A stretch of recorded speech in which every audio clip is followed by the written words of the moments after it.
next Floyd. I'm the next Sugar Ray. They can hate me. It is what it is. Shakur Stevenson, he came out. He savagely called out Oscar Valdez. He said, "Champ, congratulations, Oscar Valdez. Now, you know I've been calling your name for centuries. No more running, champ. Duck season is over. Top Rank, can we make the biggest fight at 130, please? I'm ready to dog walk the champ." Obviously, Oscar Valdez, he did mention that he'd been hearing Shakur Stevenson calling him out in the media. So he willing to fight Shakur Stevenson. He said he not ducking anybody, right? But at the end of the day, talk is cheap, because now it sounds like TO 2.0, because literally the next day, this is what Top Rank posted on their Instagram. They posted a picture of Oscar Valdez. They said, Oscar Valdez, he's silent the doubters. What's the next challenge to conquer? Question mark. And Oscar Valdez, he tweeted someone named Bandido Vargas. For the people that's not too familiar with this guy, I believe this man is the same guy that lost twice. This man got knocked out twice by Burchell. And we know Oscar Valdez just knocked out Burchell. It makes no sense for him to call out Vargas when he knows Shakur have been promised the fight, and they both pretty much agreed to fight each other. So Shakur took to his Instagram yesterday and he said, "Come on, Oscar, don't duck me again. Nobody want to see you and Vargas duck." So Shakur is on his tail. But what's your thoughts on Oscar? It took him a day to break his promise of agreeing to fight Shakur next, and now he's saying he want to fight someone that lost twice, not once, twice, by knockout to Burchell. What sense does that make? Can you make sense out of that? No, man. Like, that's like saying, oh, well, Miguel Cotto, he avoided Floyd Mayweather at one division, but then when Floyd Mayweather finds him at another division, he's just going to duck him again for like a fighter that Floyd just beat. No, people want to see you fight Floyd. So compare that to Shakur and Oscar. It's pretty much like a Oscar De La Hoya and Floyd Mayweather situation where he's making the excuse to say, well, no, I don't think that, me and you should fight right now. Let's just give it a couple more years when we're in, our primes, but to the very end of it, which doesn't make any sense, but it's just like creating an excuse after an excuse just to lie to all the fans that want to see the fight, to make yourself not look bad for who you really are, because you really just don't want the smoke. That's basically how I'm looking at Oscar right now. And I just think Oscar, he just kind of ducks Shakur. I've said this to many people, but Shakur Stevenson is one of the most dangerous fighters, as well as Devin Haney is. So I think the two of those fighters are going to be the most destructive fighters, bringing back the old lineages of boxing where the best are always looking for the best fights. And I take my hat off to Shakur for doing that, because, that's what boxing needs. And Shakur, he's becoming a real entrepreneur of the sport to call out everybody. You know what I'm saying? Like I think that needs to be championed more. And people like Oscar Valdez need to be taken out of the picture. Yeah, that definitely need to be celebrated in the sport of boxing. But, what's crazy is I don't know what Oscar Valdez is waiting for, because if he's waiting to make the fight happen in his prime, I mean, he at the end of his prime, he's 30 years old. So it's not like he's entering his prime. He ain't even a TO. He's 30 years old, right? Shakur is the one that's entering his prime. So if Oscar is waiting to be at his best is now. Because your prime in the sport of boxing is from 27 to 30 years old. That's when you are at your best. So Oscar Valdez, we already know, he ducked Shakur Stevenson at 126 when Shakur was his mandatory. He said, I could no longer make the weight. He blamed it on the weight when we knew he could have made the weight one more time, but he just didn't want to fight his mandatory Shakur. Now Shakur is his mandatory at 130 for the WBC title. So he can't use that same excuse. And I really hope he does not activate or petition for the witness protection franchise. I really hope that's not the case, because that franchise is a better witness protection than the 169 got.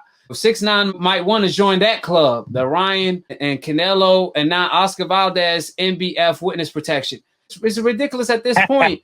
For Oscar Valdez, it's so crazy. After the fight, they always have their ways to fool the fans.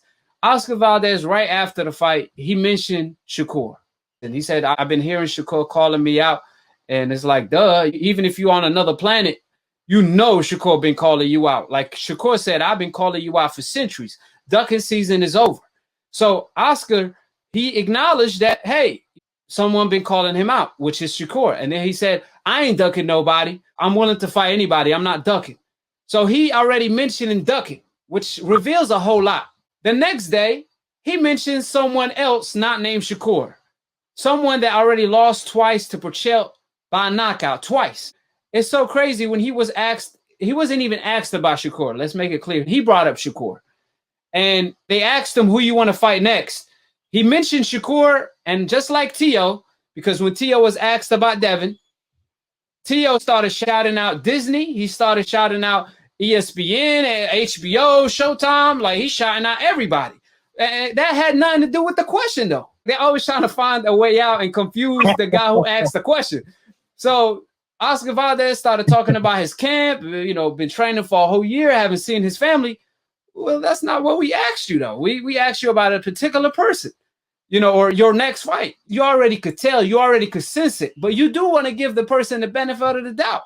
You do want to give Oscar the benefit of the doubt. But like I told people, this man is not like someone that we don't know about. He an old duck. He already ducked Shakur.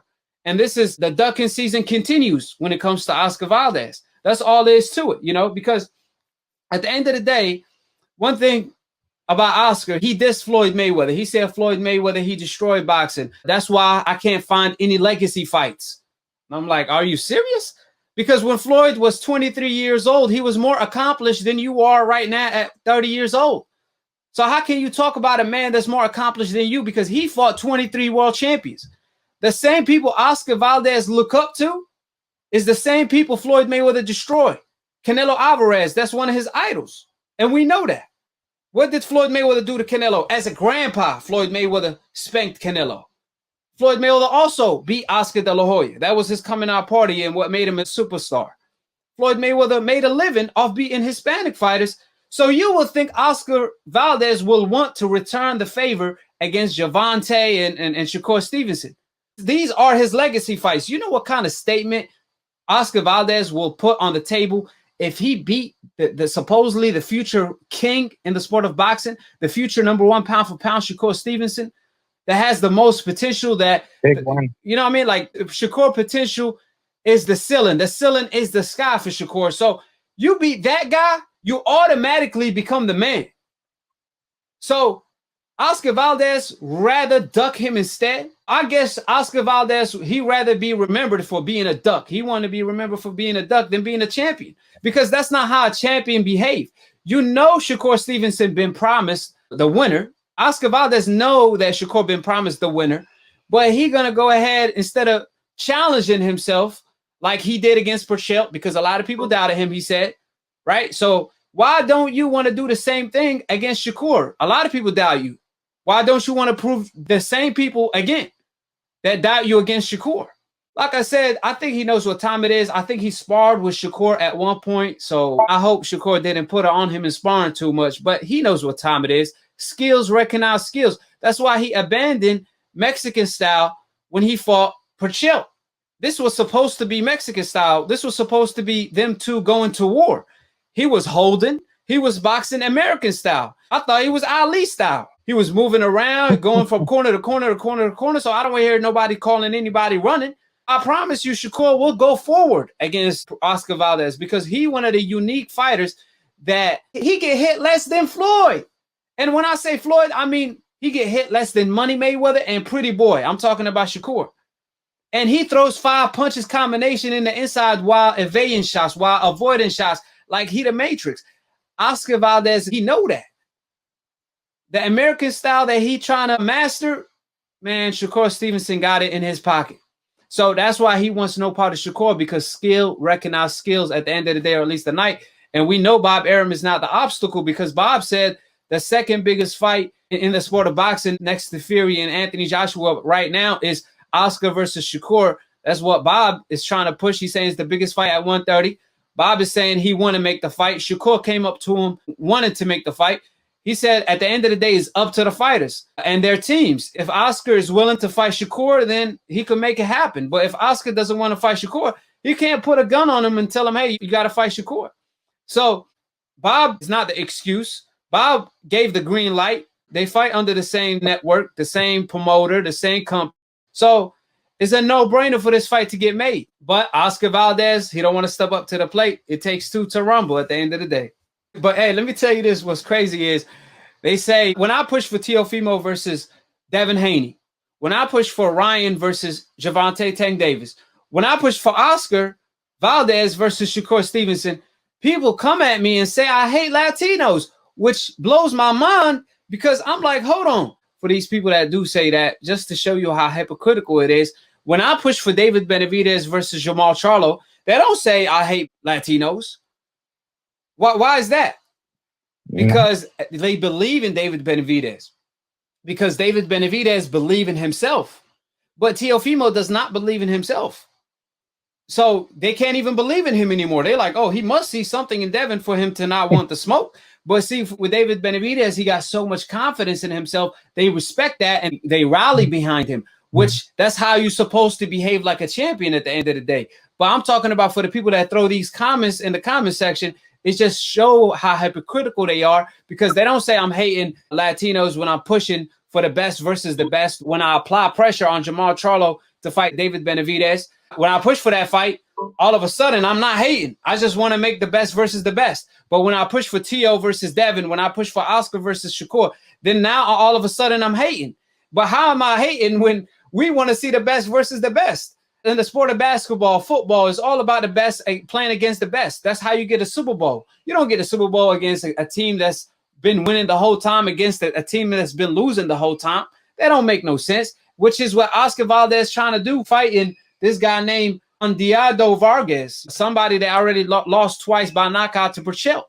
It does not make any sense. So this is a further proof, the double standards, and also just, again, everybody want to be Money Mayweather. They want to make the Money Mayweather money, but they don't even want to put that pretty boy work.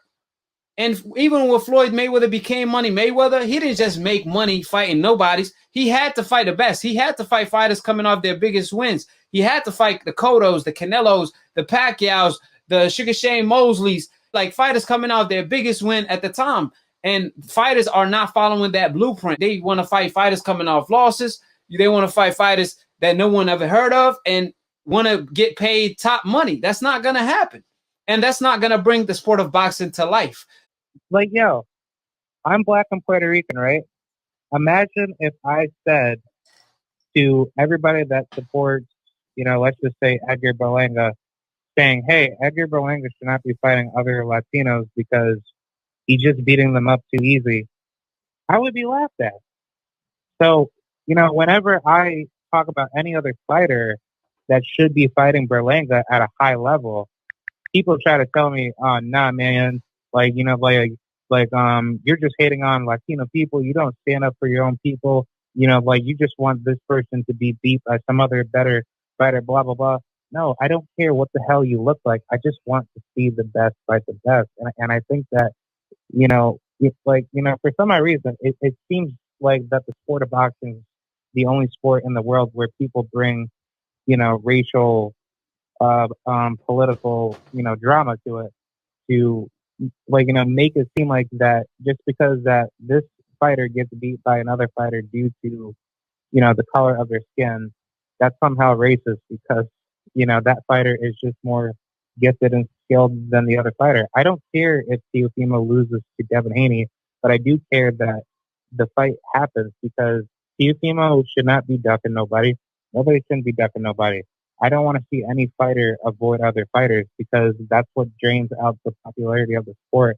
And I think if that keeps continuing, that's just going to make the sport very unpopular. And then you're going to keep getting all these crappy fans that keep preventing, bigger fights. That's what will water down the sport. It's all about the best versus the best. And at the end of the day, even if you lose, it's okay. You could come back and bounce. At the end of the day, Oscar Valdez is just making himself look bad. And like I said, he done joined the witness protection that Canelo Alvarez is the pioneer of, the franchise witness protection that Ryan Garcia is being a part of now. And maybe 6ix9ine will pull up, because I believe Canelo witness protection is better than the one 6ix9ine got. Ask Cameron Duncan, do Top Rank have like columns of fighters? And they say, we don't want this guy fighting the black fighter. We don't want this fighter fighting a Mexican fighter, and so on and so forth. You're going to get into the racial stuff, huh? No, I'm not. I'm asking. That's a theory there by the greatest matchmaker, probably, in my opinion, ever. Uh-huh. And I'm not going to mention his name either, but you know what I'm talking about. Uh-huh. And he used to have a thing up on his board, NBF, no black fighters. Uh-huh. And when I was taught to bring up a fighter, you know, and again, it's just, he used to say to me, you can go anywhere in the country. And I'm going to leave it at this. I don't want to go into a long discussion, because people are people in God's eyes, and we're all the same. He used to say to me, you can go anywhere into a city in America or anywhere in the world and ask a white guy, and he didn't say any other, he didn't say anything about Hispanic, anything. Ask a white guy to throw a jab, and half of them are going to turn backwards and throw it like a girl and everything. Ask any black man on a street corner in any city in the world, and they will snap out a jab in a heartbeat. And I used to laugh. He said, they're just more physically gifted. And he said, and so they have speed, and better to stay away from them. Nothing personal. So I said, okay. And I've lived by that. And, you know, I don't want to sound like some weird guy, but, you know, you're trying to be safe with your guys. And so, yeah, there is a thing about that, you know, but not in a bad way, in a very respectful way, you know, to be careful. So that's all. The masked man even said they doing that to protect them. Right. Somebody beat them, but they don't get a belt. There you go. The franchise belt is protect them from the big black guys. So